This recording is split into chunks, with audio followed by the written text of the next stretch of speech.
नमस्कार दोस्तों, competition academy के यूट्यूब पोर्टल पे आपका स्वागत है। आइए आज हम लोग बात करते हैं तुलसीराम की रचना मुर्दहिया की, जो कि आपकी इकाई 10 में है। और आपको पता है कि एक दिन प्रथम प्रश्न पत्र होता है। कल मैंने बताया था कि कोई वीडियो नहीं हो पाएगा, फिर भी रात में समय मिल गया तो मैंने वीडियो बनाकर और अपलोड कर दिया था प्रथम प्रश्न पत्र का। तो आज बात करेंगे हम लोग मुर्दहिया की, और साथ ही साथ रात में 9:30 बजे मुर्दहिया से संबंधित और तुलसीराम से संबंधित 9:30 बजे लाइव क्लास की प्रश्नोत्तरी की लाइव क्लास होगी, तो आप लोग उसमें उपस्थित ज़रूर रहें। और रही बात परीक्षा की, तो शुक्रवार तक, इसी शुक्रवार तक जहाँ तक है आयोग का नोटिफिकेशन आ जाएगा कि परीक्षा कब होगी। वैसे उम्मीद यही है कि परीक्षा जुलाई में हो जाएगी आप लोगों की, लेकिन जुलाई में किस तिथि को होगी यह अभी कंफर्म नहीं है, ये अभी निर्धारित नहीं किया गया। लेकिन हाँ, जुलाई में होगी, शुक्रवार को नोटिफिकेशन आएगा, आप लोग ज़रूर एक बार देख लीजिएगा।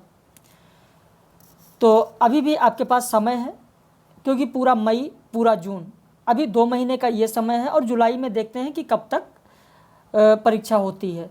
तो 2 से 2.5 महीने का समय आपके पास है। आप भी अगर नए हैं तो अभी भी हमारे साथ ऑनलाइन क्लास में जुड़ सकते हैं, और इस दिए गए नंबर पर आप फीस की जानकारी ले सकते हैं, और सारी चीज़ की जानकारी आप इस नंबर पर व्हाट्सएप पर अपना नाम लिखकर अगर भेज देंगे तो भी आपको फ़ीस और सारी चीज़ की जानकारी दे दी जाएगी। तो आइए शुरू करते हैं तुलसीराम की रचना मुर्दहिया।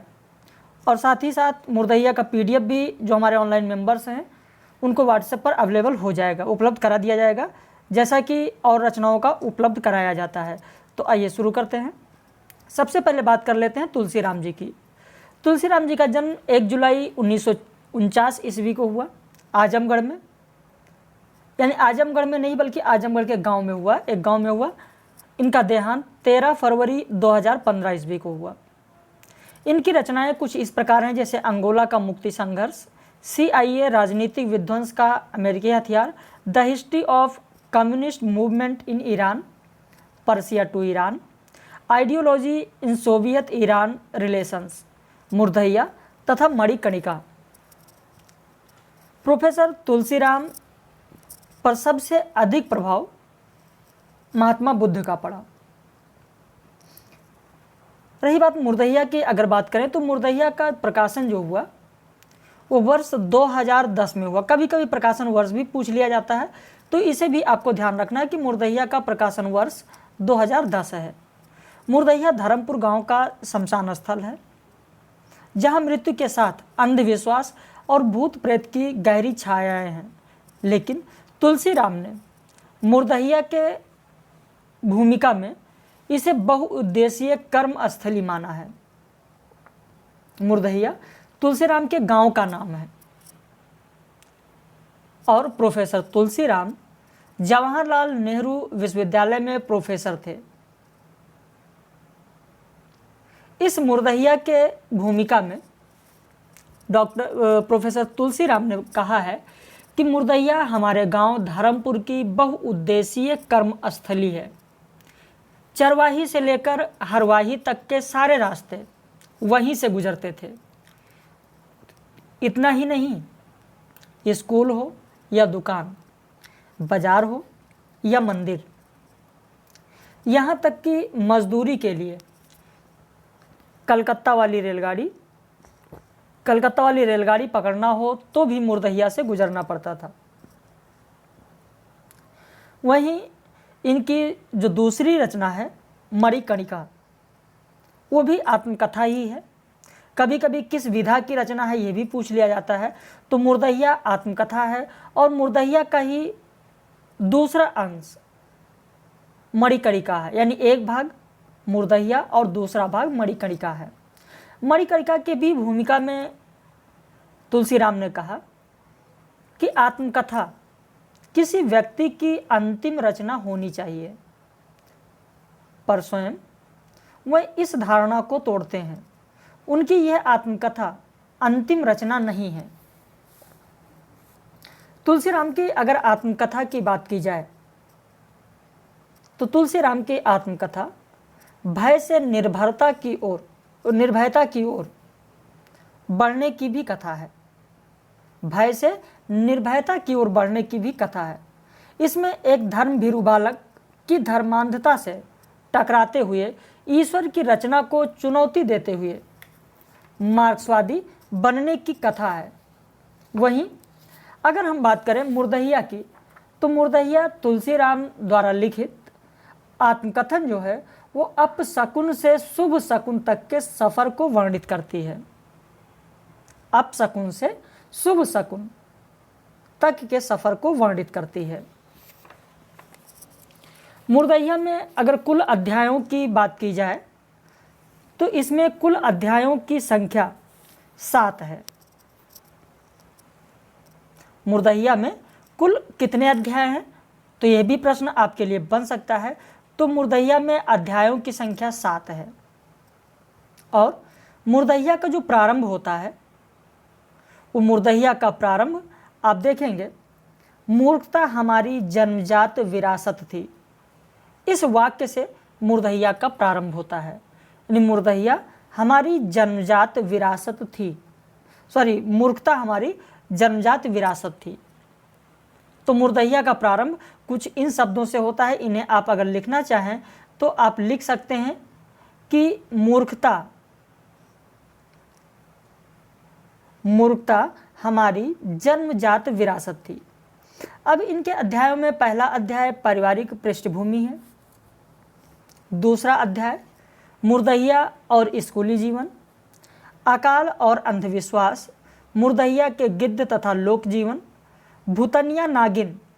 भूतनिया नागिन की बात करें तो इस अध्याय में तुलसीराम जी ने एक नट परिवार की कन्या जिसका नाम होता है ललती, ध्यान रखना, हो सकता है कि कभी ऐसे पूछ लिया जाए ललती, तो भूतनिया नागिन में एक नट परिवार की कन्या ललती होता है, जिसे गांव वाले नटिनिया कहते हैं। ललती को नटिनिया कहते हैं। उसकी कथा के साथ इसमें अंग्रेजी सीखने की ललक की कथा को वर्णित किया है तुलसीराम जी ने भूतनिया नागिन में। वहीं अध्याय 6 की बात करें तो चले बुद्ध की राह, ये अध्याय 6 होगा। और अध्याय 7 आजमगढ़ में फाका कसी। तो इस तरीके से ये आप देखेंगे कि मुर्दहिया 7 भागों में विभाजित है।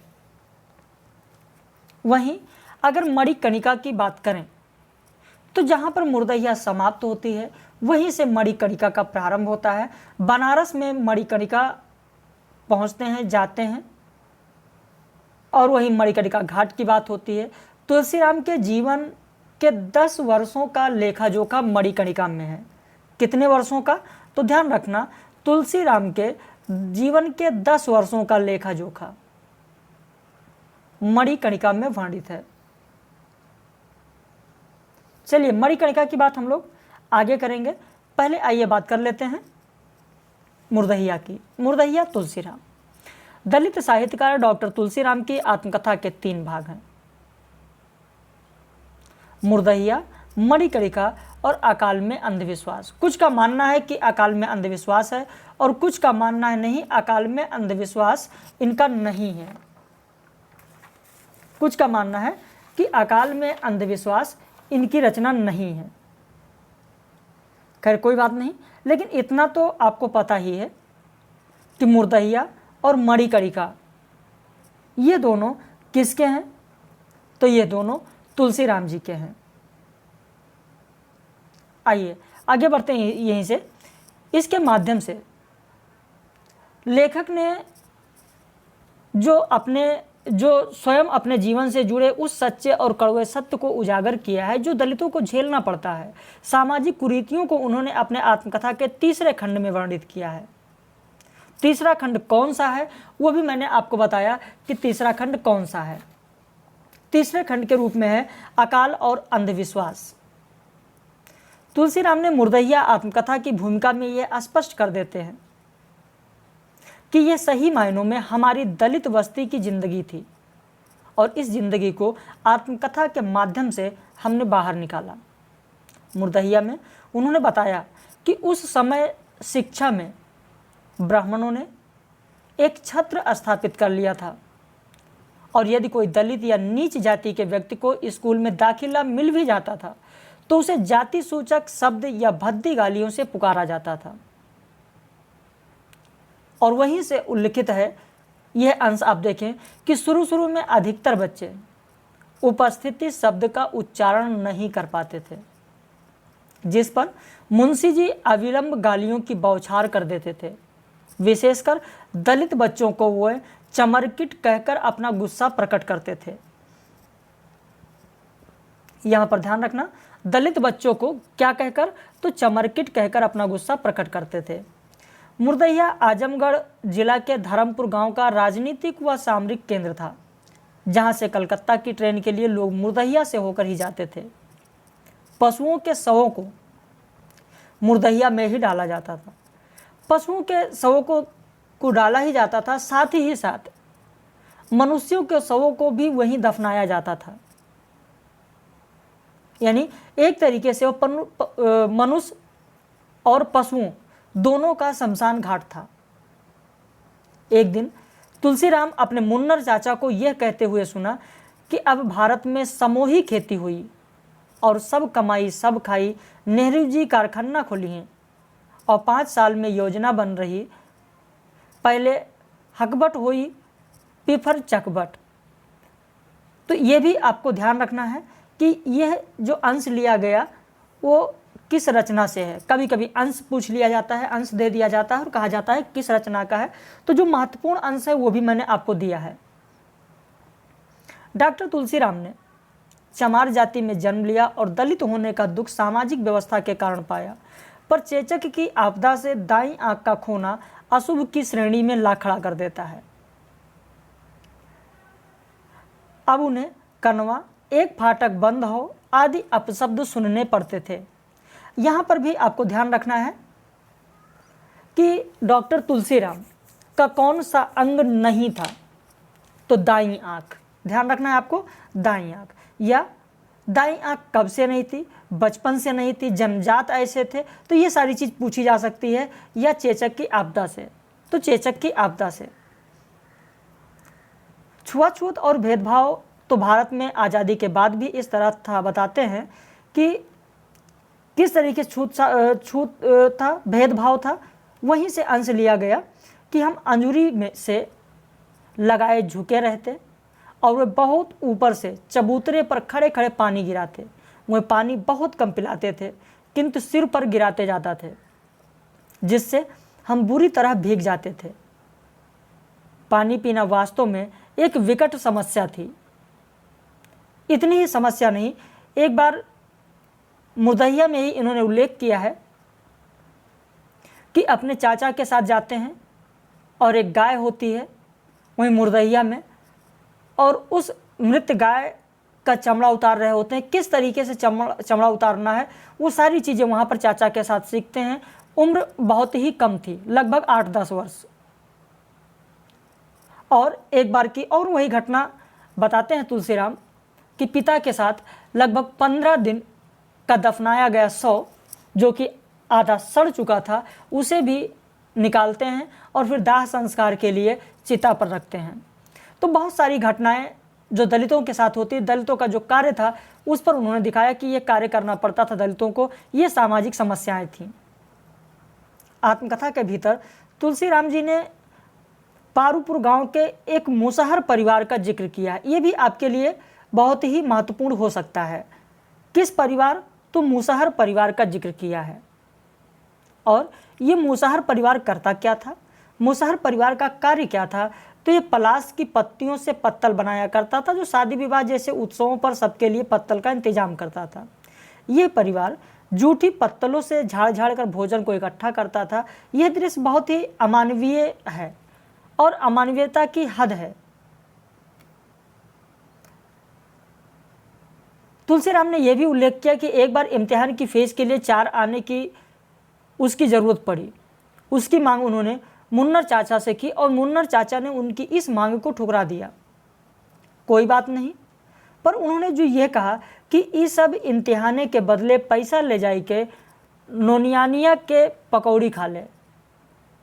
तो ये भी अंश आप देखें, इस अंश को भी आपको ध्यान रखना है कि किस आत्मकथा से लिया गया है।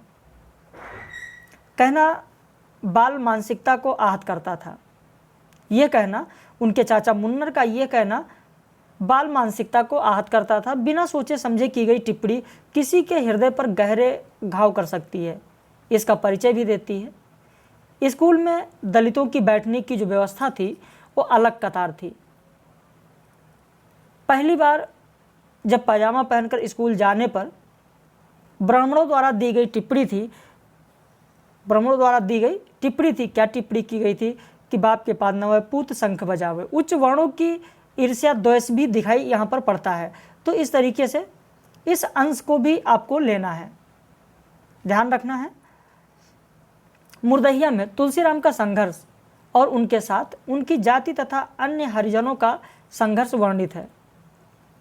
सरल और सहज जीवन जीने के लिए पैसों की जरूरत होती है, दलितों के पास इसका अभाव था। तुलसीराम जाड़े के दिनों के संघर्ष का वर्णन करते हैं कि किस दशा में जाड़े में दिन व्यतीत करते थे, रात व्यतीत करते थे। तो दलितों की यह दशा उन्होंने अपनी आत्मकथा में वर्णित किया है। जरा देखें कि क्या व्यथा थी। हमारे घर में सोने के लिए जाड़े के दिनों में घर की फर्श पर धान का पुआल बिछाया जाता था। उस पर कोई रेवा या गुद्दी बिछाकर हम धोती ओढ़कर सो जाते। इसके बाद मेरे पिताजी पुनः ढेर सारा पुआल हम लोगों के ऊपर फैला देते। वह दिन आज भी याद आते हैं तो मुझे लगता है कि मुर्दों सा लेटे हुए हमारे नीचे पुआल, ऊपर भी पुआल और बीच में कफन ओढ़े हम सो नहीं बल्कि रात भर अपनी अपनी चिताओं के जलने का इंतजार कर रहे हों। मरी हुई गाय का चमड़ा निकालते वक्त छोटे तुलसीराम का हा हो करते गिद्धों का भगाना और चादर की तरह चौपट पर चमड़े को ढोना हरिजनों के संघर्ष का वर्णन है। भाणों द्वारा गाए जाने वाले गीत का लेखक यानी तुलसीराम ने जिक्र भी किया है कि हरिजन जात सहाय दुख भारी हो, हरिजन जात सहाय दुख भारी, जेकर खेतवा दिन भर जोत ली, उहे देला गारी हो दुख भारी, हरिजन जात सहाय दुख भारी। तो यहाँ पर यह भी आपको ध्यान रखना है कि किसके द्वारा गाया जाने वाला गीत है, या यह गीत किस रचना की है, या किस आत्मकथा में इसका जिक्र किया गया है। लेखक 5वीं की परीक्षा के दौरान दादी के कहने पर नहाना और चमरिया माई की पूजा करना लेखक चाह रहा था, पर सवर्ण रामचरण यादव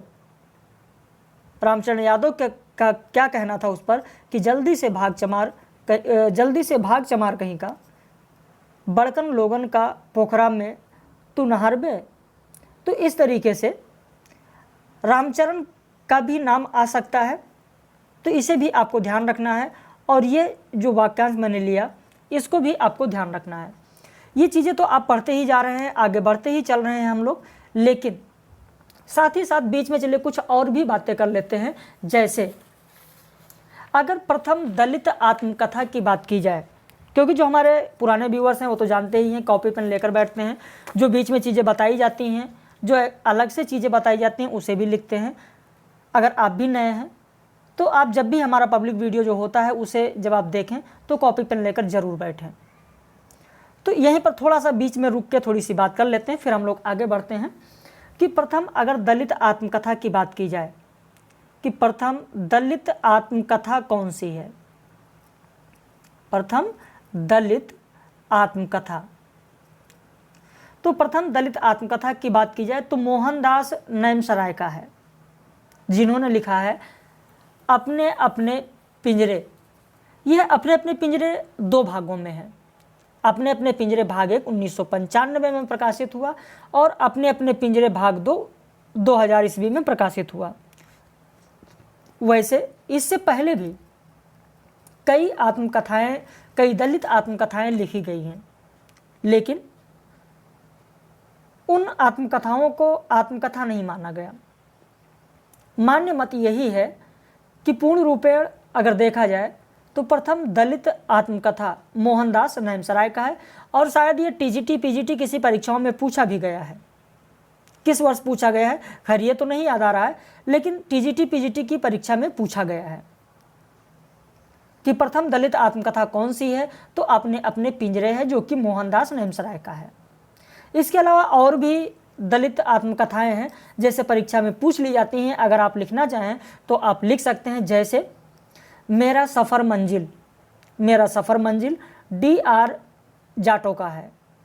आप लिख लें मेरा सफ़र मंजिल, जो वर्ष 2000 ईस्वी में प्रकाशित हुआ, DR जाटो का है। वहीं ओम प्रकाश वाल्मीकि का तो लगभग सभी लोग जानते होंगे, जूठन, जो कि 2 भाग में है, जूठन भाग 1 और जूठन भाग 2। वहीं धर्मवीर की भी आत्मकथा है, धर्मवीर ने भी आत्मकथा लिखी। ये हम लोग जो बात कर रहे हैं वो सारी दलित आत्मकथाओं की ही बात कर रहे हैं, ध्यान रखना। तो धर्मवीर की 2 आत्मकथाएं हैं। एक तो है मेरी पत्नी और भेड़िया, मेरी पत्नी और भेड़िया धर्मवीर का है। दूसरा धर्मवीर का एक और भी है, खसम खुशी क्यों होए, खसम खुशी क्यों होए, ये भी धर्मवीर का ही है। और शिकंजे का दर्द तो कई बार पूछा भी गया है, और शायद जो साहित्य के विद्यार्थी हैं सभी लोग जानते भी होंगे, ये सुशीला टागभोरे का है, शिकंजे का दर्द। अगर यहीं पर बात की जाए कि पहली दलित महिला आत्मकथा कौन सी है, पहली दलित महिला आत्मकथा, अगर दलित महिला आत्मकथा की बात की जाए तो पहली दलित महिला आत्मकथा कौन सी है, तो आपको बता दें, हो सकता है कि शायद सभी लोग ना जानते हों, वैसे ज़्यादातर लोग जानते ही होंगे, क्योंकि हमारे चैनल पे तो लगभग ज़्यादातर लोग ऐसे ही हैं जो 2 बार नेट क्वालिफाई कर चुके हैं, कुछ एक बार नेट क्वालिफाई कर चुके हैं, कुछ लोग ऐसे भी हैं जो 3 बार नेट क्वालिफाई कर चुके हैं लेकिन JRF के लिए लगे हैं, तो लगभग तो जानते ही होंगे। कुछ लोग ऐसे हैं जो हो सकता है ना जानते हों। दोहरा अभिशाप, दोहरा अभिशाप पहली दलित महिला आत्मकथा है, जो कि कौशल्या वैसंती का है। दोहरा अभिशाप, जो कि वर्ष 1999 में प्रकाशित हुई थी। इसके अलावा माता प्रसाद का आत्मकथा है झोपड़ी में राजभवन। आप लिख लें झोपड़ी में राजभवन, झोपड़ी में राजभवन किसकी आत्मकथा है, तो माता प्रसाद की आत्मकथा है झोपड़ी में राजभवन। साथ ही साथ तिरस्कृत तो लगभग सभी लोग जानते होंगे, सूरजपाल सिंह चौहान का है। तिरस्कृत के भी 2 भाग हैं, तिरस्कृत भाग 1 और भाग 2। वहीं रमाशंकर आर्य का आत्मकथा है घुटन, ये भी जानते होंगे। वहीं नागफनी रूप नारायण सोनकर का है, ये भी जानते होंगे, नागफनी रूप नारायण सोनकर। और बेवक्त गुजर गया माली, यह आत्मकथा है शिवराज सिंह बेचैन का। बेवक्त गुजर गया माली शिवराज सिंह बेचैन का है। शिवराज सिंह बेचैन का एक और आत्मकथा है मेरा बचपन मेरे कंधों पर, बहुत ही महत्वपूर्ण है, इसे आप जरूर लिख लीजिएगा, अंडरलाइन कर लीजिएगा। मेरा बचपन मेरे कंधों पर आत्मकथा शिवराज सिंह बेचैन का है। तो इस तरीके से कुछ आत्मकथाओं की बात की हम लोगों ने। प्रथम दलित आत्मकथा कौन सी है, या प्रथम महिला दलित महिला आत्मकथा कौन सी है, तो इसकी भी बात हम लोगों ने कर ली है। चलिए आगे बढ़ते हैं। हम लोग मुर्दैया की बात कर रहे थे। लेखक ने मुर्दैया के कई प्रसंगों में दलित और ब्राह्मणों के आमने सामने आने का वर्णन किया है। जब बात लाठी डंडे की आती है तब चौधरी चाचा के यहाँ पंचायत बिठाई जाती है। कूर बांधने की प्रथा, अब यहाँ पर ध्यान रखना किस प्रथा की बात होती है, इसमें किस प्रथा की बात हो रही है, तो कूर बांधने की प्रथा। कूर बांधने की प्रथा के तहत क्या किया जाता था, तो कूर बांधने की प्रथा के तहत रेखा खींची जाती थी और इस रेखा को लांघने की बात होती थी। लेकिन दलित महिलाएं प्रतिरोध बनकर सामने आती हैं, जिनके पास मरे हुए पशुओं की तलवार नुमा पसलियाँ, गड्ढों में फेंका मलमूत्र भरी हानियाँ होती हैं। इससे ब्राह्मण भाग जाते हैं और क्षमा भी मांगते हैं। यह दृश्य संपूर्ण दलितों के प्रतिरोध को दिखाता है। इसी के साथ लेखक ने जैदी चाचा के अहिंसात्मक प्रतिरोध को भी दिखाया है। एक बार जैदी चाचा को झूठ मूठ का बकरी चोरी का आरोप लगाकर थाने में ले लिया गया। उन पर आरोप लगाया गया कि वासु पांडे की बकरी चोरी की, लेकिन वास्तविकता यह थी कि वासु पांडे के पास कोई बकरी ही नहीं थी। अब यहाँ पर भी आपको ध्यान रखना है कि तुलसीराम ने जैदी चाचा पर किसका आरोप लगाए जाने की बात उन्होंने की है, तो बकरी चोरी का आरोप। बकरी किसकी थी? वासु पांडे की थी। तो कुछ ऐसी चीज़ें हैं, जब गहराई से प्रश्न पूछा जाता है तो कुछ लोग कहते हैं बहुत ही डीप पूछ लिया गया, इतना तो मैंने पढ़ा भी नहीं था। इसीलिए जो महत्वपूर्ण है, जहाँ से बन सकते हैं वो चीज़ मैंने लिया है, और साथ ही साथ रात में जो प्रश्नोत्तरी होगी वहाँ भी कुछ प्रश्न आपको मिलेंगे। लेखक को प्राप्त हुई 162 रुपये की स्कॉलरशिप। जब तुलसीराम जी को 162 रुपये की स्कॉलरशिप प्राप्त होती है तो उस 162 रुपये को कहाँ खर्च करते हैं, क्या करते हैं, उस पर उन्होंने अपनी आत्मकथा मुर्दहिया में ही बताया है कि स्कॉलरशिप में से 81 रुपये की लूट करने वाले देवराज सिंह दोस्ती के नाम पर धब्बा है। यानी जब 162 रुपये की स्कॉलरशिप उनको मिलती है तो उसमें का 50% हो सकता है परीक्षा में 81 रुपये ना देकर 50% दे दिया जाए। 50% मतलब आधा। आधा कौन ले लेता है? तो आधा देवराज सिंह ले लेता है, और उसको कहते हैं कि ये दोस्ती के नाम पर एक धब्बा है। फिर भी लेखक कहते हैं, यानी तुलसीराम जी कहते हैं कि यदि कभी मुलाकात देवराज सिंह से होगी तो मैं उनका स्वागत पकौड़ियों से करूंगा। किससे करूंगा? पकौड़ियों से। तो ये भी आपको वाक्य पूरा ध्यान रखना, पूरा वाक्यांश आपको ध्यान रखना है कि कभी मुलाकात देवराज सिंह से हुई या होगी तो मैं उनका स्वागत पकौड़ियों से करूंगा। ये भी वाक्यांश आपको ध्यान रखना है। डॉक्टर तुलसीराम द्वारा लिखित मुर्दहिया आत्मकथा अपशकुन से शुभ शकुन तक के सफर को वर्णित करती है। तो इस तरीके से आपने देखा। और इनका जो दूसरा भाग है, जैसा कि मैंने आपको बताया कि दूसरा भाग है मणिकर्णिका। मणिकर्णिका की अगर बात करें तो ये भी मणिकर्णिका भी कई अध्यायों में विभक्त है। मणिकर्णिका भी अगर देखें तो ये भी कई अध्यायों में विभक्त है। और मणिकर्णिका जब प्रारंभ होती है, उसको जब इन्होंने लिखा, थोड़ा सा आपको संक्षेप में बता दें, यहाँ पर 2 मिनट का समय लेंगे आपका, बहुत ज़्यादा समय नहीं लेंगे। स्वर्गवास मेल के साथ लेखक बनारस में दाखिल होता है। यानी तुलसीराम स्वर्गवास मेल से बनारस में जाते हैं। स्वर्गवास मेल क्या है? अब यहाँ पर बात करते हैं स्वर्गवास मेल क्या है। तो स्वर्गवास मेल आज भी आप लोग देखते ही होंगे।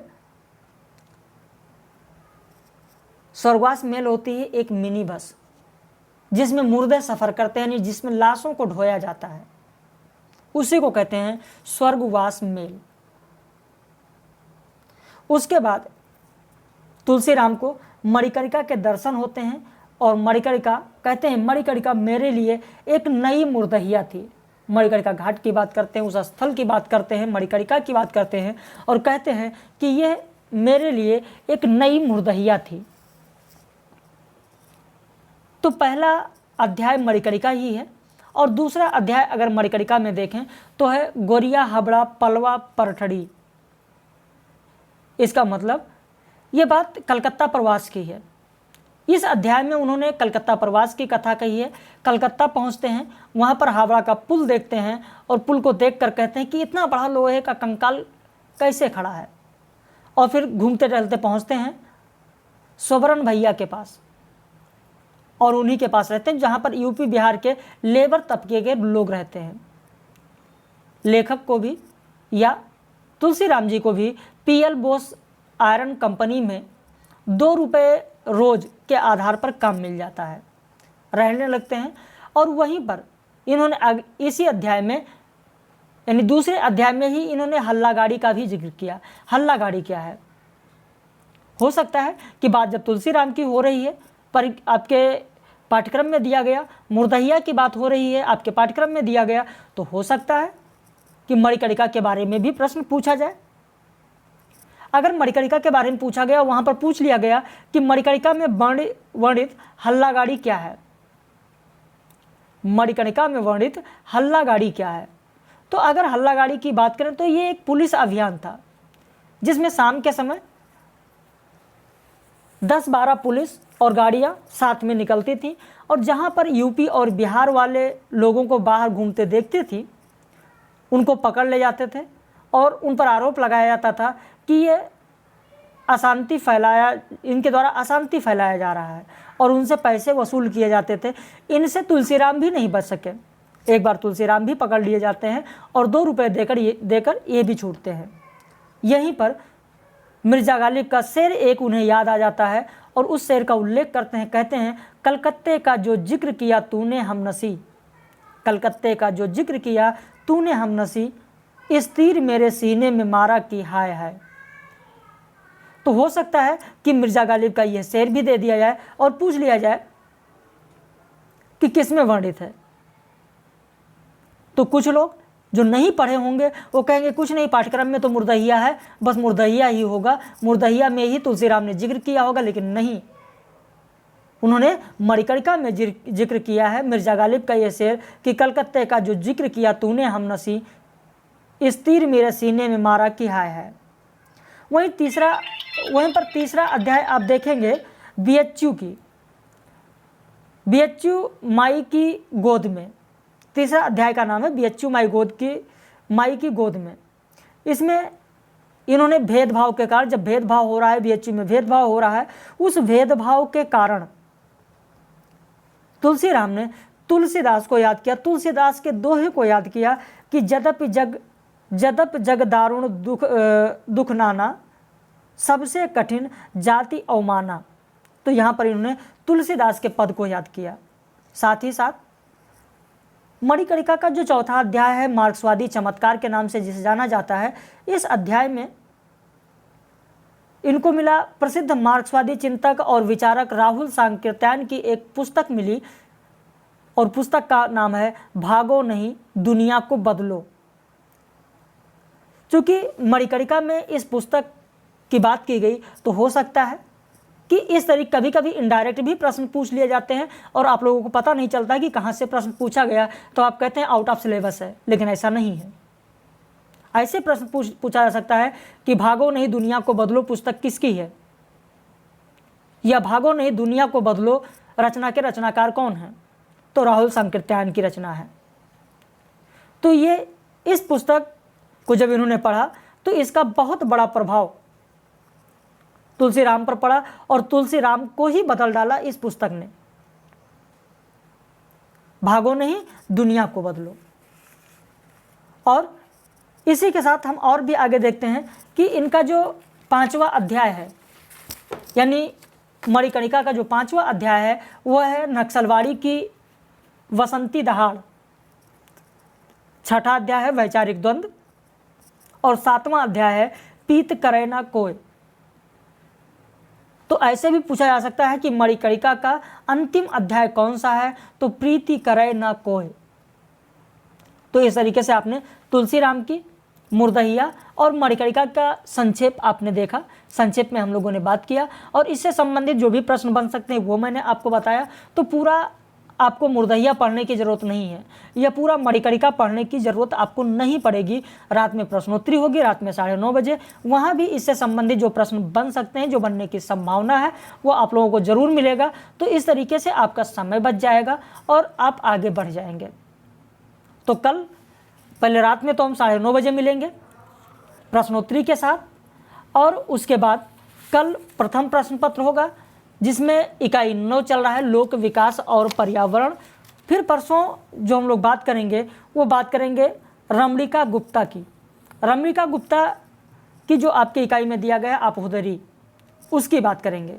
तो इस तरीके से आप देख रहे हैं कि आपके इकाई 10 में मुर्दहिया हो गया, प्रेमचंद घर में ये भी हो गया, आवारा मसीहा हो गया, भोला राम का जीव हो गया, जामुन का पेड़ हो गया, और परसों हम लोग आपोहदरी की बात कर लेंगे। तो इस तरीके से हम लोग बहुत जल्दी आगे बढ़ते चलेंगे और आपका सिलेबस भी पूरा हो जाएगा बहुत आराम से। बिल्कुल भी परेशान होने की ज़रूरत नहीं है। अगर आप हमारे नए मेंबर्स हैं तो ऊपर दिए गए नंबर पर आप व्हाट्सएप कर लें, कॉल करके फीस और सारी चीज़ की जानकारी ले सकते हैं। तो रात में 9:30 बजे लाइव क्लास देखना आप लोग ना भूलें, उसमें आप लोग ज़रूर रहें।